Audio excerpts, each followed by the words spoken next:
Alright guys, Kremp again today. Hope you're doing well and enjoying your day so far. After being 3-0'd by FaZe yesterday, today was an absolute must-win series in many respects for OpTic Texas, and in many ways a must-win play-well series for none other than Kenny. Plenty of storylines that we have to dive into today. What a weekend of Call of Duty that we have had in many different ways. Very much interested to your thoughts in the comments. Hit the like button if you enjoy. Subscribe if you're new as always. Plenty of series to get through this evening. We are going to begin, of course, with the Vegas Falcons. They played Thieves. It didn't take very long. It was semi-interesting. Again, the best thing that Falcons have brought to this league is their social guy. He's been cooking up some masterpieces. I thought this was another one, to be honest. The game, I mean, this is... If you could write a script for the way that Falcons, play God against these top teams, this is how it goes. They start game one pretty well, and when it comes to the mid-game, the second rotation, it all just falls apart. I mean, okay, I can't understand their comms, which is why it's difficult, and...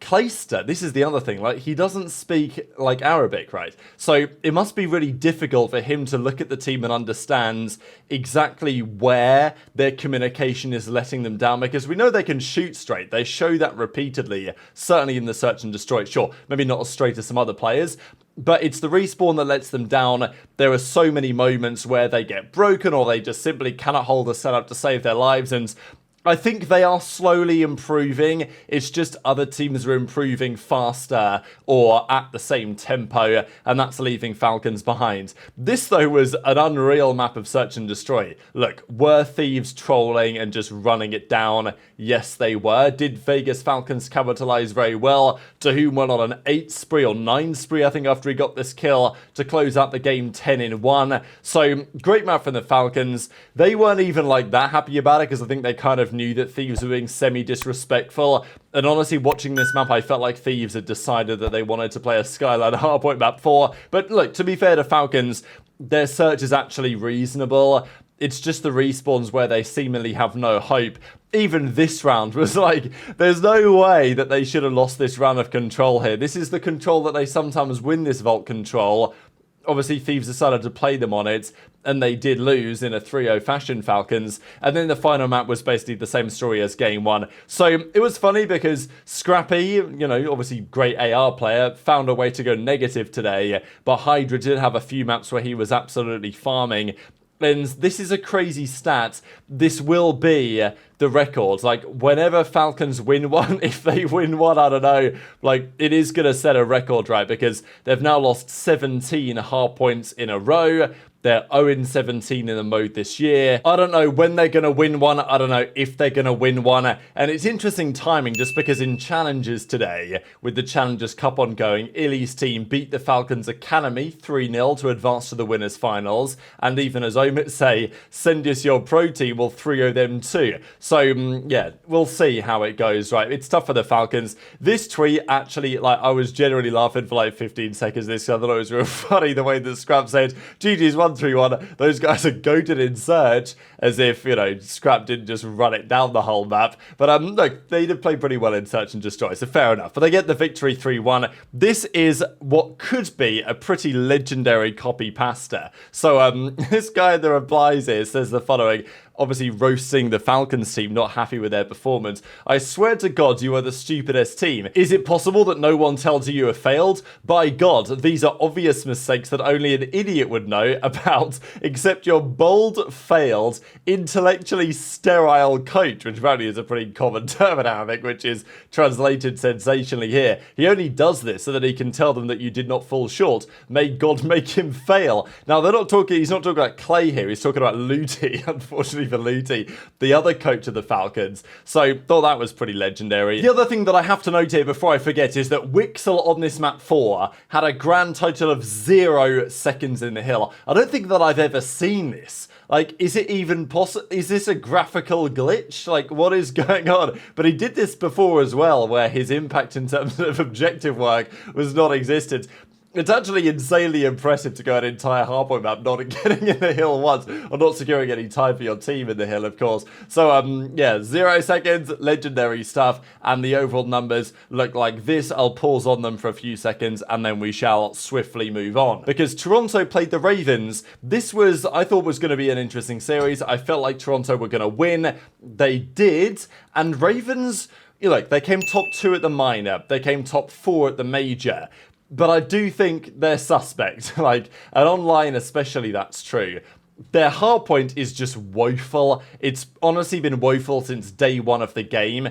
And you just, you can't rely on winning game 5s when that's the case. They lost the search as well. I mean, this was a search and destroy and a half, right? Because it was going game 2, round 11 here. 2v2 situation. Absolute bang out map. And then the game crashes. Like, there was some glitch, and they drew it, and they had to take 15 minutes to get a replay in. And then there was maybe a bit of stair glitching going on, but Toronto ran a nice strat. They took their time. They eventually hit out B. They won the offense. They win the round 11, which was eventually replayed. And finally, we get into a control, which Ravens take the victory. And this was interesting to me, kind of similar to what we saw in a Map 1 OpTic versus, in my opinion, anyway, Minnesota series. Because, okay, JoeDeceives has 2.4 seconds on the clock here. Do you think if he sprints to this ledge and dives into the point, he gets there before 0? Maybe. I'm not sure, and Vivid is below him, but he needs to get in the point. Instead, Joe goes around the right, which is a longer route, and by the time he gets to the point, it's over. So this did confuse me a bit, because I thought that if Joe just tried to dive in, he might have made it, because his teammate's out of the picture, but, well, he didn't, and they lost the map, and then they win the map 4 anyway. JoeDeceives, absolute masterclass here on the vault. I will say, it was somewhat telling, I would say, about the meta of the game right now, because JoeDeceives dropped 40 bomb with the new nerfed Jackal with the new GAs on red cards. That's not it, and he had 2 minutes in Hill. That ain't easy to do. Maybe it's just the Ravens effect not being good at respawns. Gwinn had a bit of a rough one today as well. This, I don't know, look at the minimap here and tell me that Toronto didn't close this map out easily. The answer is they didn't close this map out easily. They got broken here, they somehow got flipped and they nearly lost it. So I think even, Toronto will feel like they were not at their best today, but they did win the series. Ravens go down 3-1 for an 0-2 start to the stage. Vivid was actually their best performer here, at least on the Ravens side, but it was JoeDeceives with a bit of a masterclass again. So Toronto bounced back to 1-1. The other very interesting series, and we'll get into the OpTic Rocker one, of course, in a few moments' time, was Cloud9. They played the Surge, and I really didn't know what was going to happen here, because I felt like C9 were getting a little bit underrated. Kremp has been very impressive lately, and that continued here. He crushed it on the game 2 Search and Destroy. But the game 1 was a Surge victory on the vault. It was then, it was really back and forth this series. Eventually, Surge won the control. New York bounced back and won the game 4. But when it mattered in the game 5, again, Cloud9 Search and Destroy completely collapsed. And it was a phenomenal series out of Neptune, I thought, again. 0-4 made his plays. It was funny in a way because Sib dropped a donut map 5 on the protocol. Sib was like the only man keeping them in it in some respects. Like, he had a crazy clutch and it didn't mean anything at all. Attach was still, I think, pretty underwhelming. Kremp has actually been excellent for those guys. But, man, Neptune comes in, pushes some serious pace, and it's paying off for them, right? I mean, that change has seemingly turned around their team. Like, if you'd have told me a one-man move for Surge would be enough to really seemingly elevate their play to, like, a completely different level, they beat FaZe, now they've won this important series as well, I'd have told you that was somewhat unlikely, but they brought in Neptune. He's, like, having the most impact in the server, dropping incredible KD and damage and impact and kills, and just completely taken over. So, yeah, massively impressed me, Surge going out and getting in when it mattered. Look, Rambo may not make the best teams when the season begins, and I will be the first to say that, but he can cook up a mid-season roster move. He's done it before, and he may well be doing it again. And here we go then, the series you've all been waiting for, OpTic Texas versus Minnesota Rocker. As I said at the start of the video, considered by many to be a pretty must-win series for OpTic for confidence reasons, for making the fan base believe in this team again as a quartet. Well, it didn't go to plan. Dashy, I don't think was there today. I mean, first of all, no webcam. People initially thought it might be because he broke it yesterday after yesterday's loss to FaZe. I think he was playing maybe from home today. Apparently he's not been feeling great recently, so wishing Dashy the best. But I think that's what was going on there. The game gets underway, and I mean, what can you say anymore? Immediately, Kenny just starts off 0-8.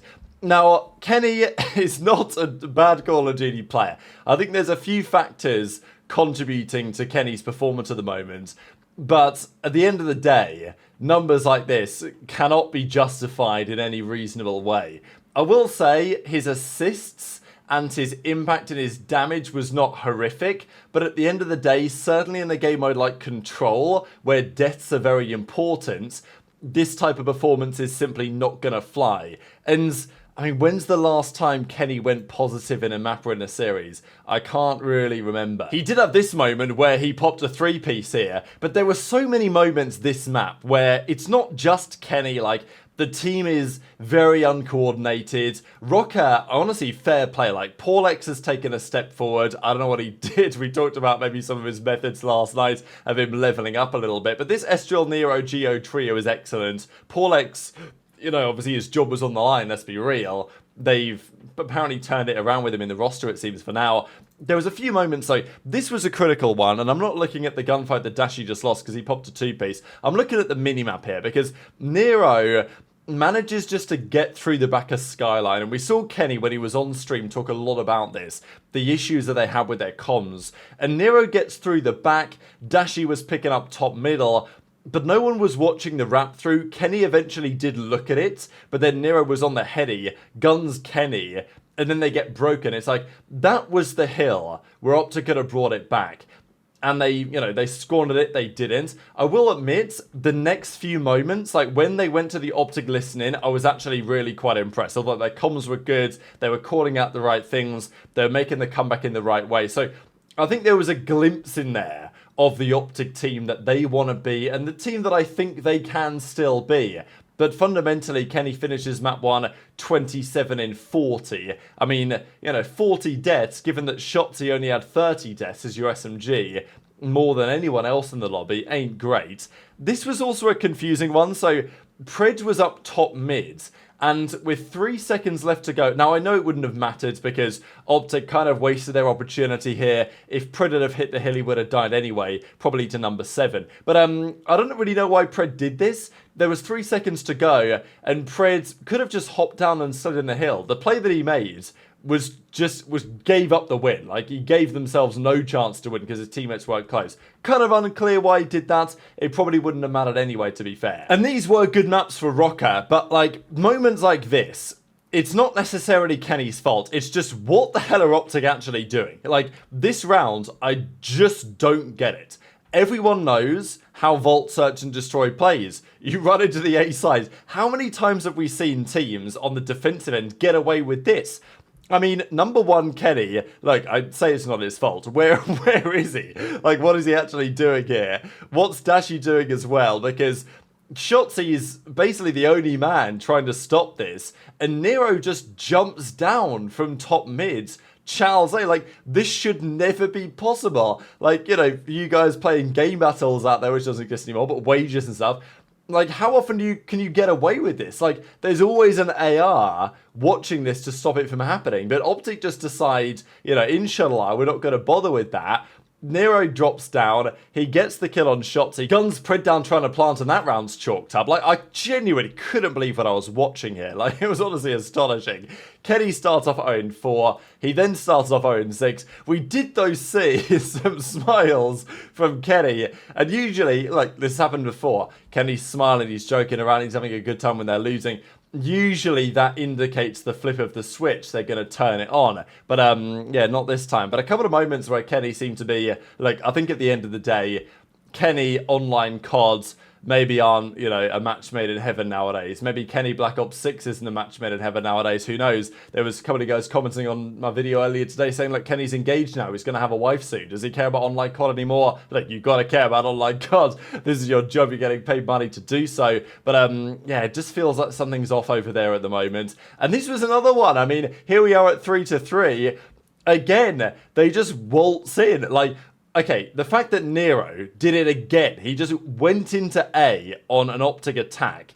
Now, it was a 3v4, so Kenny can't watch everything, but Kenny's not watching anything. And really, Nero just drops down and shoots Pred in the back. Kenny gets gunned down anyway. That puts him at 0-7 on, you know, his second James Bond of the series, because he started map 1 0-7 as well. It was just unbelievable to watch this, honestly. Like, kind of predictable, unfortunately, but still unbelievable to watch. And then Rocker just closed out the map. I mean, like, when Rocker are in a position, offense, they hit 4-hit A. I mean, it's Vault Search. You 4-hit A, you get the bomb down. Nero sits behind the bomb. They got the kills. They won the round. Kenny went 2 in 10. Not great. And then the final map, I mean, OpTic got up 2-0 this map. Kenny had an okay start. And then Kenny just went on a horrific run. And, okay, if you look at Kenny's overall numbers in the map, he had 20 assists. He had more damage than Shotzzy did by a margin. And he was 24 in 39. But still, this is control.